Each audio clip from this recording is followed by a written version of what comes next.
The question is to translate into English the concluding remark. Concluding remark, the name is, just now we have talked about the 4 Sampajaññas. Paliva Sampajañña means in English clear comprehension. Clear comprehension of whatever you study or whatever you observe. Clear comprehension means you understand or comprehend whatever is to be understood or to be comprehended of the object of your study or the subject of your study. So in meditation, Buddha recommends 4 types of understanding or Sampajañña. The first one is Sattaka Sampajañña. Paliwa Sattaka means whether the object or the subject you are understudy is beneficial for you or not. So the first understanding, the first clear understanding is to be considered is whether before you take any action, whether it is beneficial or not to consider.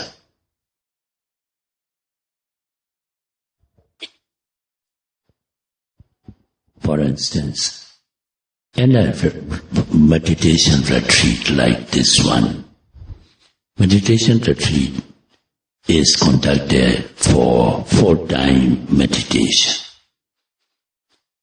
And other practices which are too wholesome, it is comparatively not urgent, should be postponed. Like for instance, doing dana or generosity. It is beneficial, but in the second Sampajañña, Sapaya Sampajañña, second one is, Paliwa Sapaya means whether suitable or not we'll have to consider.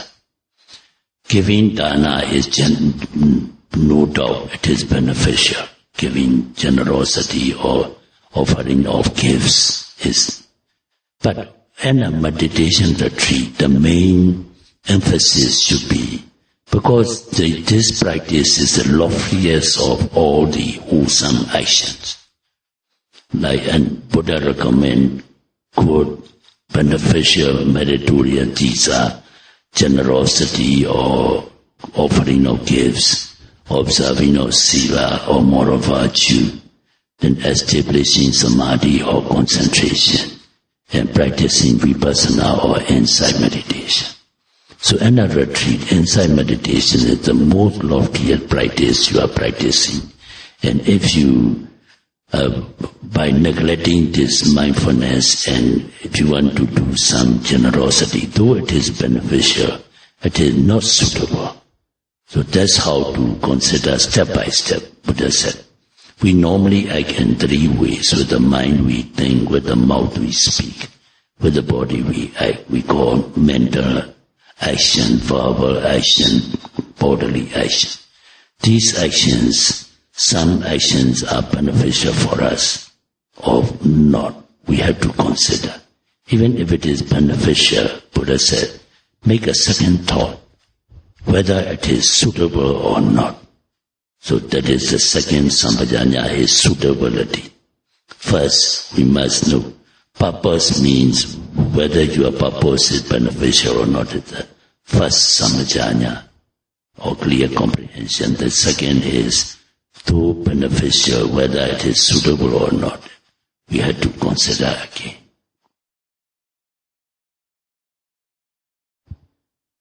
This Sampajañña or clear comprehension is even beneficial in worldly life.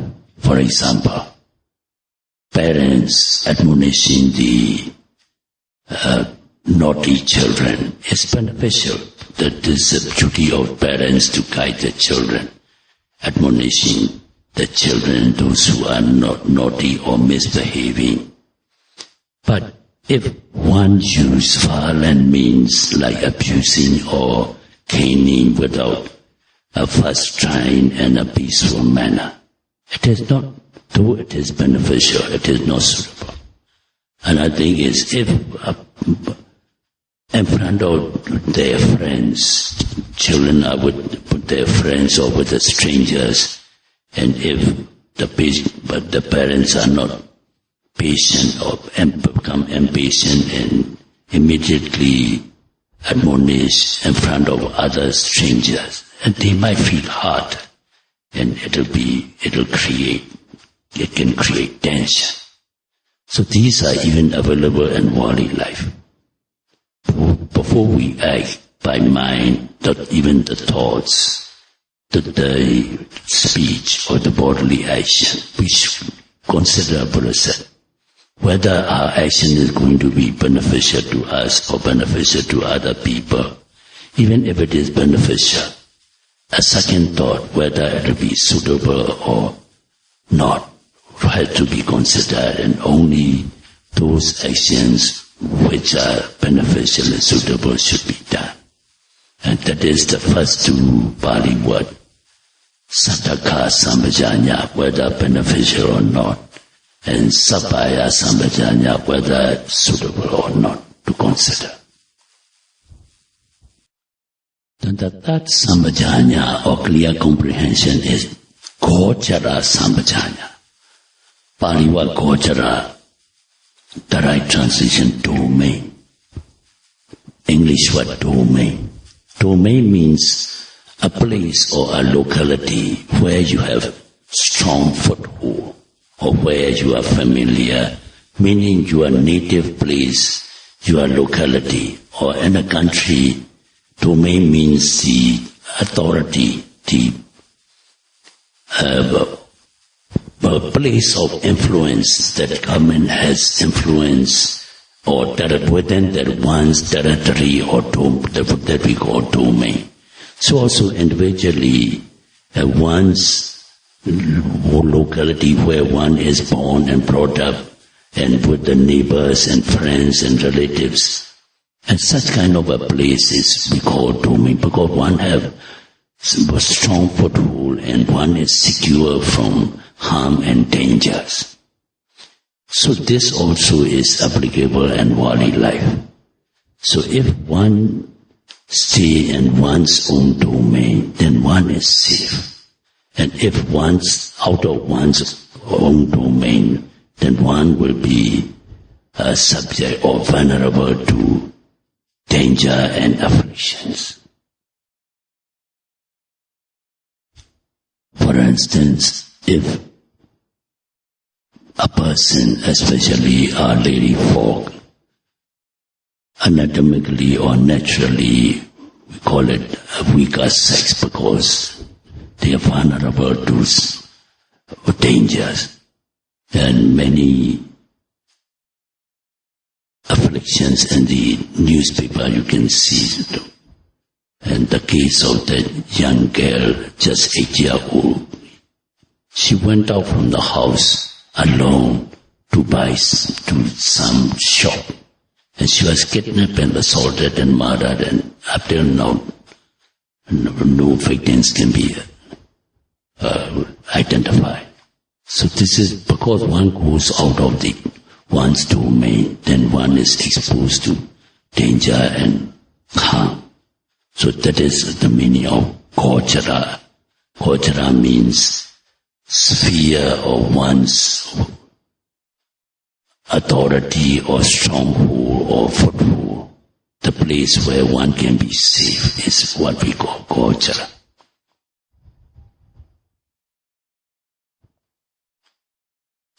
And on the spiritual side, it is more important for our meditators.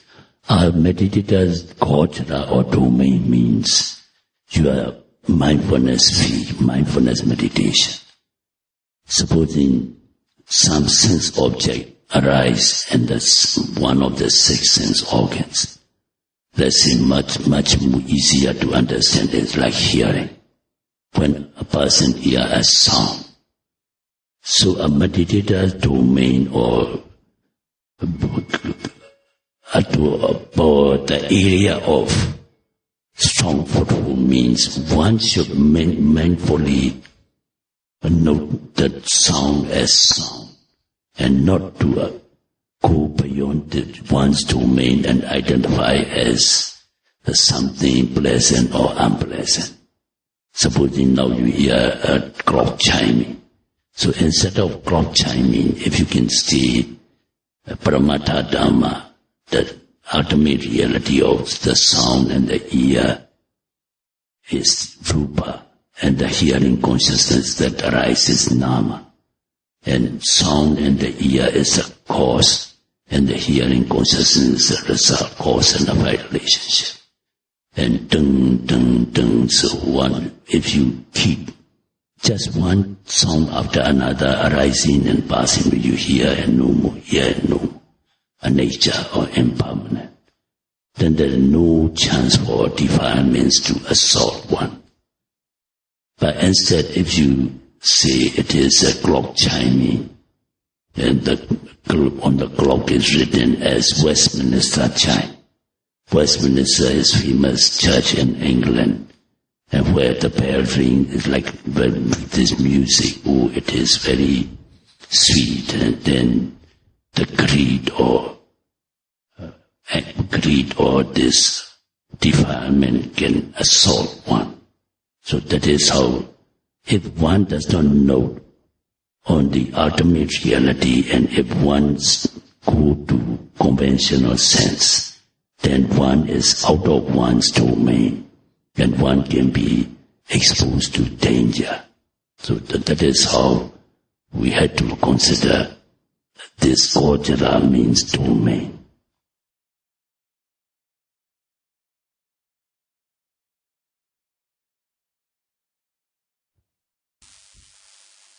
So, if a person stays with mindfulness, and that means one is in one's own domain, and that is what we call Gojara Sampajañña, one's staying in one's own domain. If one is heedless or not observing these objects that arise through six and doors, then one is out of one's domain. And then one will be exposed to danger or harm by kilesas or mental defilements. Like if it is the object that arises through eye, ear, nose, body and mind is pleasant, then greed or lobha will arise. Then if it is unpleasant, then the dosa or anger will arise. So that's how domain for a meditator means mindfulness, staying with the mindfulness or satipatthana is one's own domain of the meditators. Then the fourth Sampajañña or clear comprehension is asamoha Sampajañña Pali word. A is negative prefix, moha is delusion or ignorance. A means no, negative means no, non-delusion. Asamoha means non-delusion. So in one's meditation, as just now, if one stays in one's own domain or Gojara Sampajañña, mindfulness of mindfully observing the Paramattha Dhamma or ultimate realities, then one is having asamoha Sampajañña, meaning non-delusion. Now in sitting meditation, of course at the beginning we have to use the conventional words of rising, falling of the abdomen. But when your meditation become mature, rising, falling means what? This is movement of the body. An element of motion is Vayodhatu, wind element. So understanding of the rising, falling as Vayodhatu or wind element is asamoha. If you understand or if you note as my abdomen is moving up and down, and that is moha, just the opposite. There's actually no I or my. Just there is a motion, element of motion, distinction and relaxation, distinction and relaxation. So if you can stay with the ultimate reality, it's an element of motion, when element, Vayo Dhatu in Pali, or this is Rupa, or material phenomena, and the noting mind is Nama, mental phenomena. And so just Nama and Rupa, mind and matter only.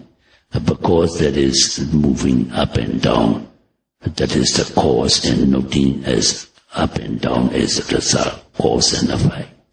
So if you can see in the ultimate sense, then it is asamoha.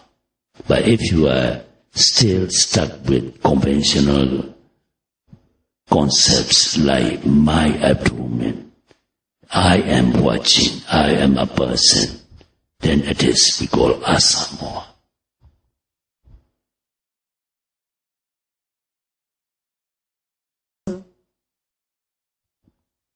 So also in walking meditation, when you are noting either right step, left step, or lifting, putting down, lifting, moving, putting down.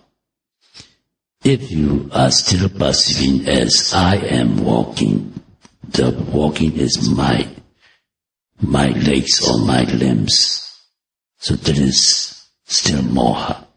If you can understand these paramata dhamma, or by meditating, if you can concentrate on ultimate reality as the foot is rupa, or the element of motion, either lifting, putting down, or lifting, moving, putting down, is vayo dhatu, or wind element. So if you can identify the four elements of earth, water, heat, and wind, and it is asamoha. If you are still identifying as I am walking, my foot is heavy. Heaviness is just a phenomena. It is the characteristics of earth element like that. So if you can understand the rupa and nama clearly in meditation, and another thing is cause and effect, the intention to, before you start walking, no intention to walk and then walking. Intention is the cause, walking movement is the result, cause and effect relationship. Then after one phenomena, another changing. In the first noting, after left, right, we cannot walk only left foot all the time. After left, right, after right, left, left and right changing. Changing means impermanent. So also after lifting, we cannot hold it lifting or lifting all the time. After lifting, we have to drop down. After dropping down, another lifting and dropping. So also lifting, moving forward, putting down.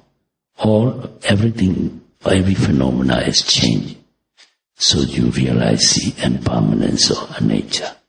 So these realizations are what we call asamoha, non-delusion. You are seeing the phenomena, and many books you read as this expressed as they really are, means in the ultimate sense. What is there is not I or you or a person. It is just mind and matter. And if you want to elaborate five aggregates or cause and effect relationship, impermanent, unsatisfactory, and egoless. So by understanding and realizing these, ultimate reality is we call asamoha. So we must overcome or surmount the concept of I, or these conventional realities we have to overcome in true meditation and practice.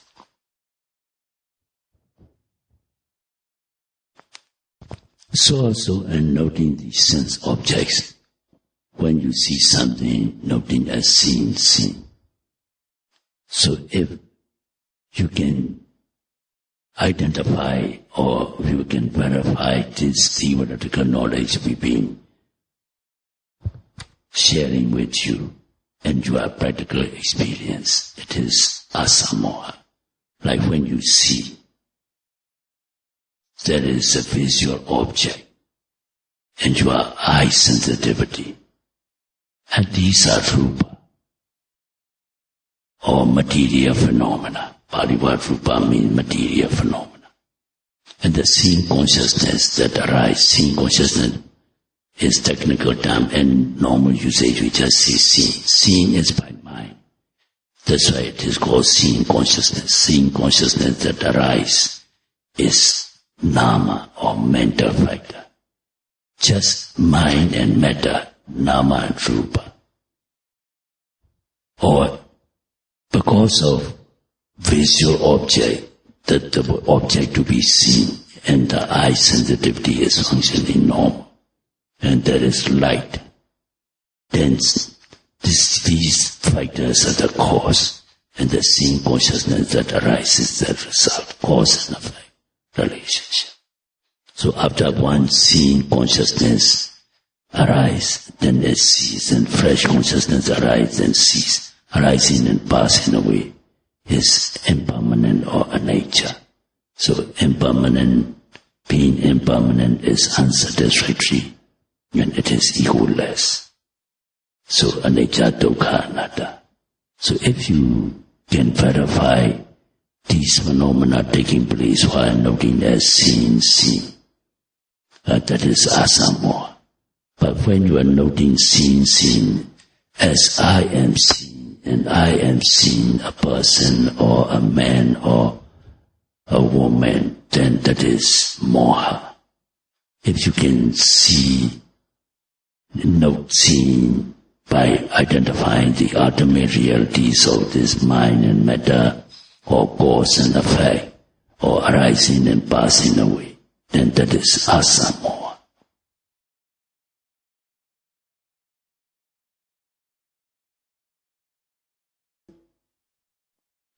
So also in noting, hearing, the sound in the ear is rupa or physical phenomena or material phenomena.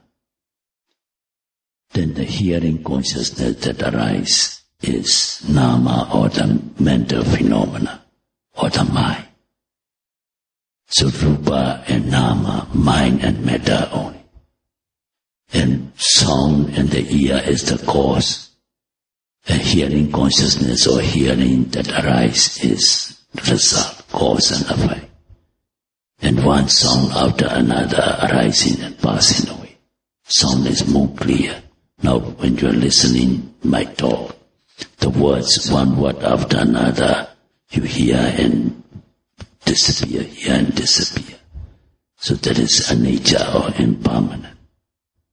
So if you can, while noting hearing, if you can verify or stay on this paramattha dhamma, and that is the two Sampajañña, gochara, this is your domain, and this is we call asamoha.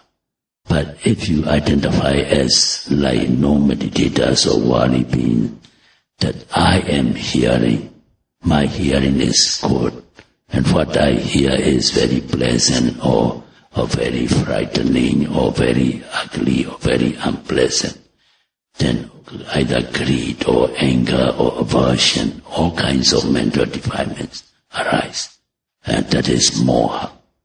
If you can stay on the paramattha dhamma, just mind and matter, cause and effect, arising and passing away, so there is no opportunity for these defilements can assail you. Or that is the meaning of these third and fourth Sampajañña or clear comprehension, gochara and asamoha.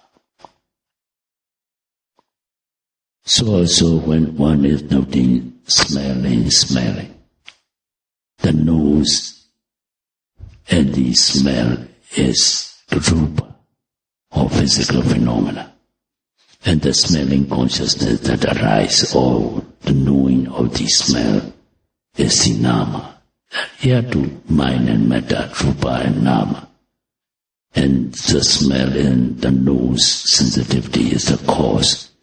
Smelling consciousness that arises is the result, cause and effect. and smell too arising and passing away. So impermanent. So whatever you are noting, if you can verify with these ultimate realities, that is, we call asamoha, non-delusion, comprehension of non-delusion. If you are still identified as I am, my nose, my smell, my nose is very sensitive, I am smelling, smell is very pleasant and all that, so these defilements can attack you. So that is moha. If you can stay ultimate realities only, not giving a chance for defilements to influence the mind, is asamoha.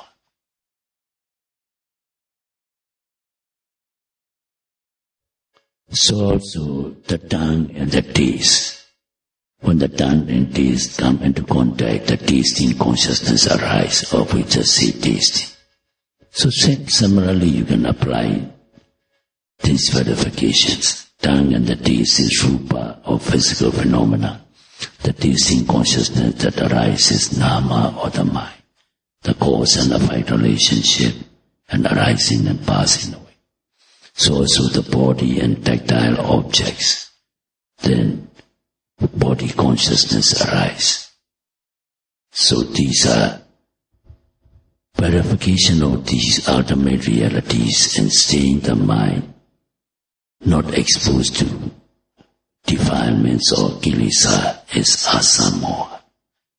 But if one is still in conventional sense and identified in a conventional way and exposed to affliction by these defilements, that is moha or delusion.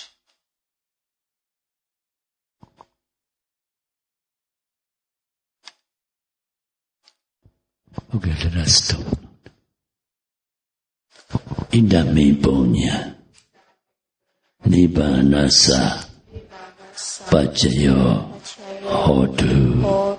Idame punya nyatinang hotu. Sukita hontu nyatayo. Imano punya baga. Sabha satana Dema Sadhu Sadhu. May you all be happy. May you all be healthy. May you all be free from suffering. May you all attain eternal peace or nibbana in the shortest possible time.